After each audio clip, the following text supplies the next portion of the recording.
بسم اللہ الرحمن الرحیم۔ معزز سامعین السلام علیکم۔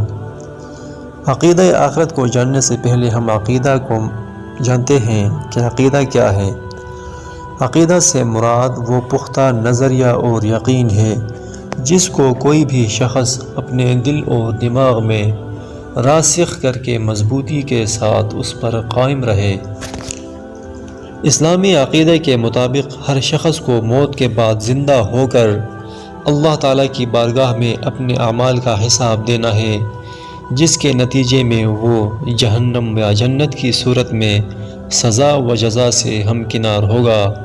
اس زندگی کا نام اخروی زندگی ہے اور اس زندگی پر ایمان لانے کا نام ایمان بالآخرت ہے۔ آخرت، توحید و رسالت کے بعد اسلام کا تیسرا بنیادی اور اہم عقیدہ ہے۔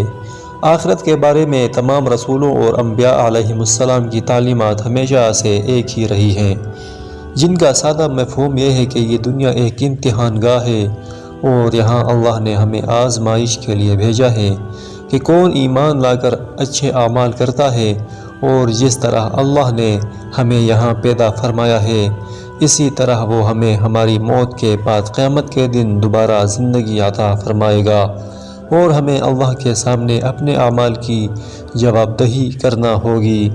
جو انبیاء علیہم السلام کی تعلیمات پر ایمان لایا اور ان کی اطاعت کی اور اعمال صالحہ کیے وہ وہاں کامیاب ہوگا، اور جس نے نافرمانی کی وہ ناکام۔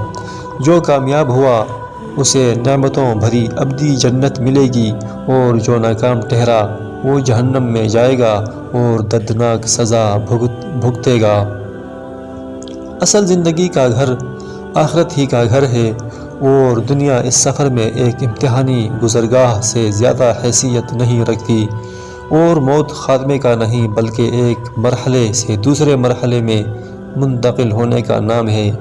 بقول اقبال، موت کو سمجھے ہیں غافل اختتامی زندگی ہے یہ شام زندگی صبح دوامی زندگی۔ اور قرآن کی زبانی، قل اللہ یحبکم قل اللہ یحییکم ثم یمیتکم ثم یجمعکم الی یوم القیامۃ لا ریب فیہ ولکن اکثر الناس لا یعلمون۔ ان سے کہو اللہ ہی تمہیں زندگی بخشتا ہے، پھر وہی تمہیں موت دیتا ہے، پھر وہی تم کو اس قیامت کے دن جمع کرے گا جس کے آنے میں کوئی شک نہیں، مگر اکثر لوگ جانتے نہیں ہیں۔